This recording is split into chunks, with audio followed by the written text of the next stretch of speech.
नमस्कार, मैं नियाज खान और आप देख रहे हैं एनएमएफ न्यूज। गुजरात दंगा को कौन नहीं जानता, जिसमें मानवता के साथ साथ भारी जान और माल का नुकसान भी हुआ था।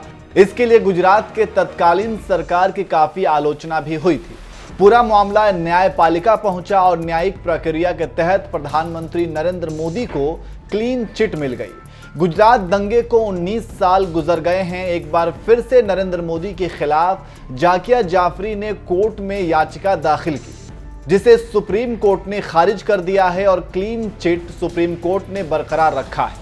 इसी मसले पर होम मिनिस्टर अमित शाह ने भी एक इंटरव्यू दिया और प्रधानमंत्री नरेंद्र मोदी पर आरोप लगाने वालों को माफी मांगने तक को कह दिया। चलिए इस वीडियो में हम आपको बताते हैं कि अमित शाह ने गुजरात दंगा और प्रधानमंत्री नरेंद्र मोदी को लेकर क्या कुछ कहा। क्यों घड़े गए, इसके बारे में भी सुप्रीम कोर्ट ने कहा है। मोदी जी ने संविधान का सम्मान कैसे हो सकता है, इसका एक आदर्श उदाहरण सभी राजनीति में काम करने वाले लोगों के सामने है। अमित शाह से जब गुजरात दंगा और तत्कालीन सीएम और वर्तमान के पीएम नरेंद्र मोदी के बारे में पूछा गया तो अमित शाह ने कहा कि प्रधानमंत्री पर जो भी आरोप लगाए गए हैं सभी गलत साबित हुए।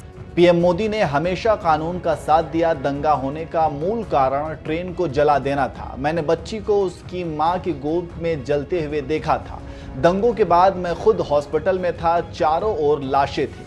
अमित शाह ने आगे कहा, 16 दिन की बच्ची 60 लोगों को जलते मैंने देखा है। मैंने अपने हाथों से अंतिम संस्कार किया। इसके बाद जो दंगे हुए वो राजनीति से प्रेरित थे। वहीं उनसे जब ये सवाल किया गया कि दंगों में मुसलमान तो मारे ही गए थे ना, इस पर अमित शाह ने कहा, जिस तरह से 60 लोगों को जिंदा जला दिया था उसका समाज में आक्रोश था।